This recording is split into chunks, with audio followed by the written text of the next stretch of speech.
Artificial ফুল দিয়ে ঘরটাকে খুবই সুন্দর করে সাজিয়েছি।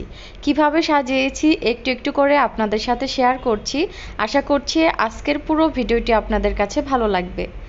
আমি প্রথমেই ডাইনিং স্পেসের এইখানে অনেকগুলো ফুল দিয়ে সাজিয়েছি। তারপর হচ্ছে সোফার কর্নারটাকেও আমি আর্টিফিশিয়াল ফুল দিয়ে এভাবে সাজিয়েছি। এইভাবে সুন্দরভাবে সাজানো থাকলে কিন্তু খুবই বেশি ভালো লাগে। আর আরিয়ান বাবু সোফায় বসেছিল, এই তো এইভাবে আমি একটু সাজিয়ে নিয়েছি।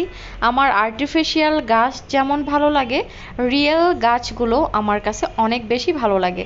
আর আজকে সারা দিন বাইরে অনেক বৃষ্টি হচ্ছে। আরিয়ান বাবুর পাখি খুবই কিচিরমিচির কিচিরমিচির করছিল। আজকে ভাবছিলাম যে খিচুড়ি মাংস রান্না করব, কিন্তু আরিয়ানের বাবাকে ফোন দিয়ে বললাম যে তুমি খিচুড়ি মাংস খাবে কিনা। হাজব্যান্ড বলল যে না, অনেক দিন হলো মাছ খাই না, তাই ভাবলাম যে আজকে মাছের তরকারি রান্না করব। চুলায় ভাত বসিয়ে দিয়েছি। আর আজকে যে কুমড়ো দিয়ে মাছ রান্না করছি সেটা হচ্ছে আমার ছোট বোনের শ্বশুর বাড়ির গাছের কুমড়ো। এটা দিয়ে আজকে আমি রান্না করছি। রান্নাটা মাশাল্লাহ অনেক বেশি মজা হয়েছিল, আমি দুপুরেও খেয়েছি। আর এ তো আরিয়ান হচ্ছে আমার পিছন পিছন সারাদিন এরকম ঘুরতে থাকে আর কান্নাকাটি করতে থাকে, শুধু বলে মান্নি কোলে নাও কোলে নাও কোলে নাও। তো 5 টুকরা মাছ ছিল, এখানে আমি 2 টুকরা রেখে দিলাম, কারণ 3 টুকরায় রান্না করব। এত বেশি রান্না করলে খাবার নষ্ট হয়, আমি নষ্ট করতে চাচ্ছি না।